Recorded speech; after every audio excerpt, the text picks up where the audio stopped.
Hi, I'm Miss Liz. Hi, and I'm Lydia. At our house, we love playing games, don't we? Mm-hmm. Yeah. We're going to show you some of the games that we like to play. Are you ready? Here they are. Oh. And the first one I beated you. We like to play card games.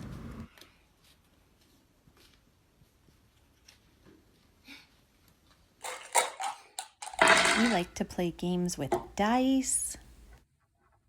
Ooh, you have 2 5s. I'll be able to remove that. And we love to play board games most of all. Oh, good. Well, it's your turn now.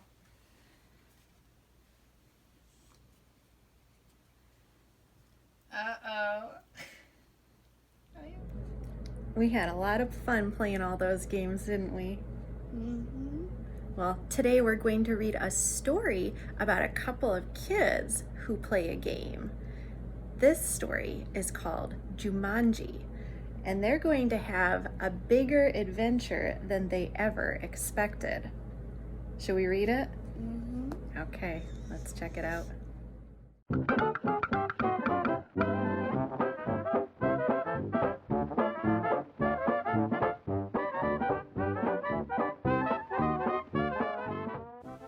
Jumanji, written and illustrated by Chris Van Allsburg.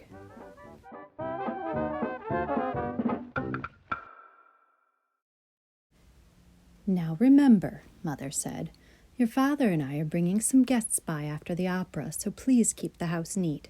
Quite so, added Father, tucking his scarf inside his coat. Mother peered into the hall mirror and carefully pinned her hat in place, then knelt and kissed both children goodbye. When the front door closed, Judy and Peter giggled with delight. They took all the toys out of their toy chest and made a terrible mess.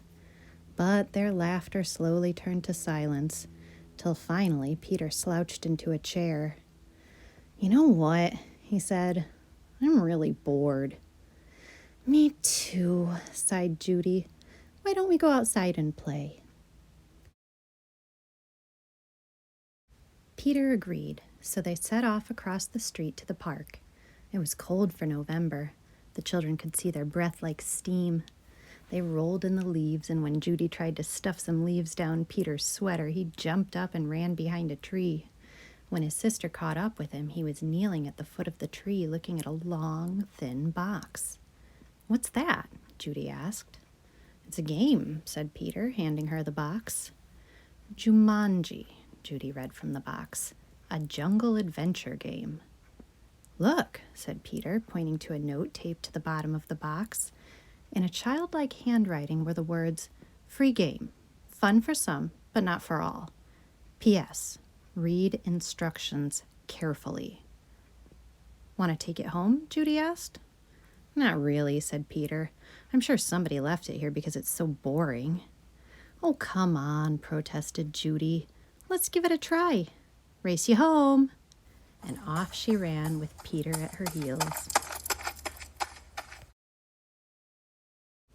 At home, the children spread the game out on a card table. It looked very much like the games they already had. There was a board that unfolded, revealing a path of colored squares. The squares had messages written on them. The path started in the deepest jungle and ended up in Jumanji, a city of golden buildings and towers. Peter began to shake the dice and play with the other pieces that were in the box. Put those down and listen, said Judy. I'm going to read the instructions. Jumanji, a young people's jungle adventure, especially designed for the bored and restless. A. Player selects piece and places it in deepest jungle. B. Player rolls dice and moves piece along path through the dangers of the jungle. C. First player to reach Jumanji and yell the city's name aloud is the winner. Is that all? Asked Peter, sounding disappointed. No, said Judy. There's one more thing, and this is in capital letters. D. Very important. Once a game of Jumanji is started, it will not be over until one player reaches the Golden City. Oh, big deal. Said Peter, who gave a bored yawn. Here, said Judy, handing her brother the dice. You go first. Peter casually dropped the dice from his hand. 7, said Judy. Peter moved his piece to the 7th square. Lion attacks. Move back 2 spaces, read Judy. Gosh, how exciting, said Peter in a very unexcited voice. As he reached for his piece, he looked up at his sister. She had a look of absolute horror on her face.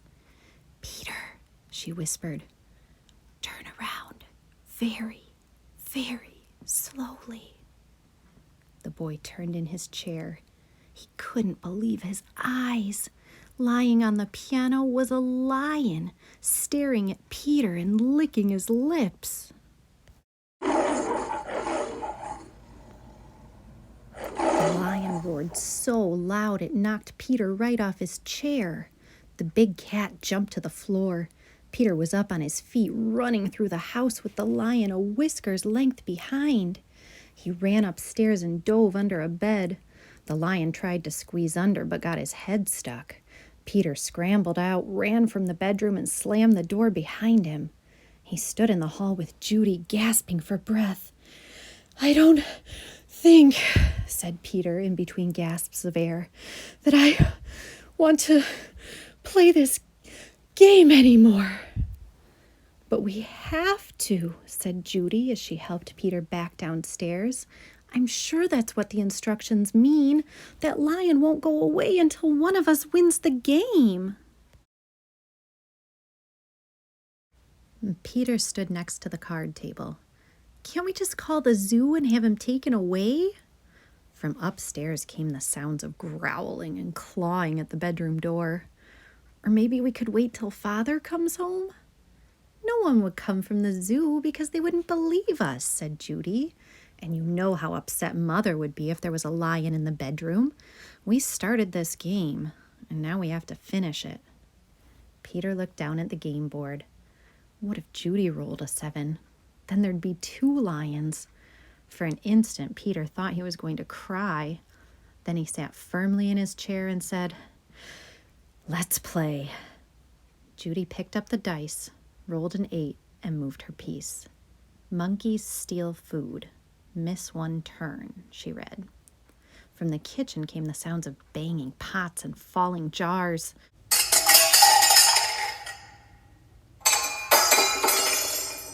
The children ran in to see a dozen monkeys tearing the room apart.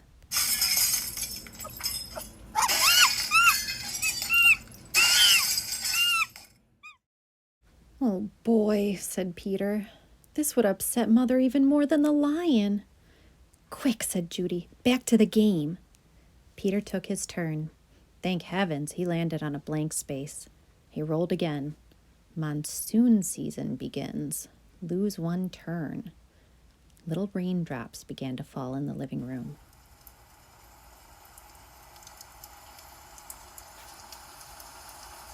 Then a roll of thunder shook the walls and scared the monkeys out of the kitchen.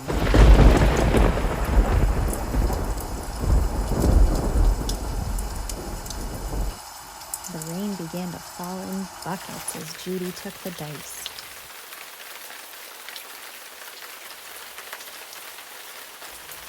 Guide gets lost. Lose 1 turn. The rain suddenly stopped. The children turned to see a man hunched over a map. Oh dear, I say, spot of bad luck now, he mumbled. Perhaps a left turn here, then no, a right turn here. Yes, absolutely, I think maybe a right turn, or maybe... Excuse me, said Judy, but the guide just ignored her. Around here, then over... No, over here and around this. Yes, good. But then... Judy shrugged her shoulders and handed the dice to Peter. 4, 5, 6, he counted. Bitten by tsetse fly. Contract sleeping sickness. Lose 1 turn. Judy heard a faint buzzing noise and watched a small insect land on Peter's nose.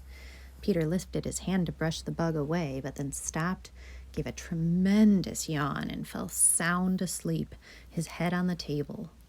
Peter, wake up, cried Judy. but it was no use. She grabbed the dice and moved to a blank. She rolled again and waited in amazement. Rhinoceros stampede. Go back 2 spaces. As fast as he had fallen asleep, Peter awoke. Together they listened to a rumble in the hallway. It grew louder and louder.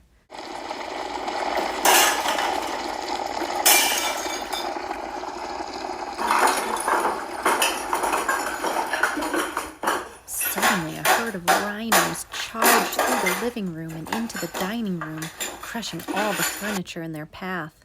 Peter and Judy covered their ears as sounds of splintering wood and breaking china filled the house. Peter gave the dice a quick tumble. Python sneaks into camp. Go back 1 space. Judy shrieked and jumped up on her chair. Over the fireplace, said Peter. Judy sat down again, nervously eyeing the 8-foot snake that was wrapping itself around the mantel clock. The guide looked up from his map, took 1 look at the snake, and moved to the far corner of the room, joining the monkeys on the couch. Judy took her turn and landed on a blank space. Her brother took the dice and rolled a 3. Oh no, he moaned. Volcano erupts. Go back 3 spaces. The room became warm and started to shake a little. Molten lava poured from the fireplace opening. It hit the water on the floor and the room filled with steam. Judy rolled the dice and moved ahead. Discover shortcut. Roll again. Oh dear, she cried. Judy saw the snake unwrapping himself from the clock. If you roll a 12, you can get out of the jungle, said Peter. Please, please, Judy begged as she shook the dice. The snake was wriggling his way to the floor.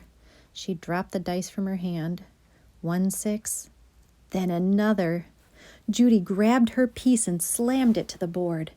Jumanji! She yelled as loud as she could. The steam in the room became thicker and thicker. Judy could not even see Peter across the table. Then, as if all the doors and windows had been opened, a cool breeze cleared the steam from the room. Everything was just as it had been before the game. No monkeys, no guide, no water, no broken furniture, no snake, no lion roaring upstairs, no rhinos. Without saying a word to each other, Peter and Judy threw the game into its box. They bolted out the door, ran across the street to the park, and dropped the game under a tree. Back home, they quickly put all their toys away. Both children were too excited to sit quietly, so Peter took out a picture puzzle. As they fit the pieces together, their excitement slowly turned to relief, and then exhaustion. With the puzzle half done, Peter and Judy fell sound asleep on the sofa.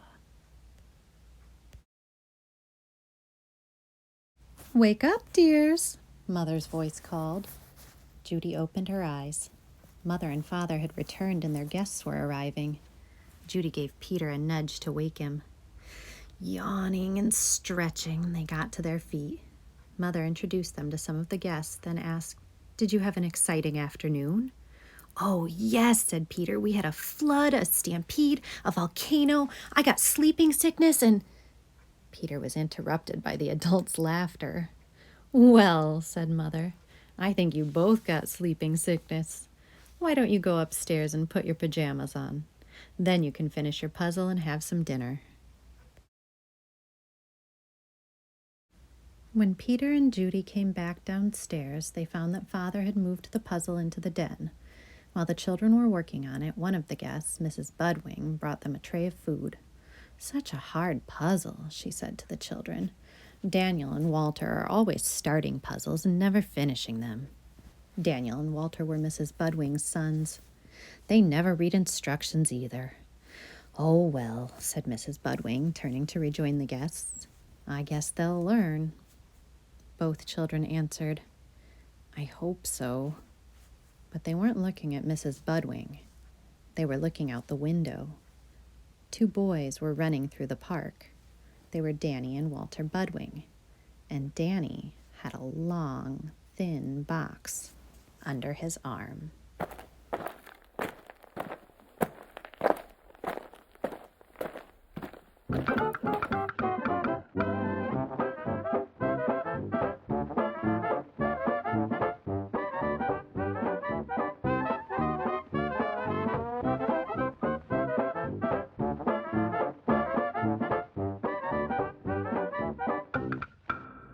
The end. What did you think about that story? Good. I think so too. I hope that the Budwing kids are okay though. Do you think they're gonna follow the rules? I guess we'll see. All right, I hope you get to play some games with your family. We'll see you next time. Bye-bye.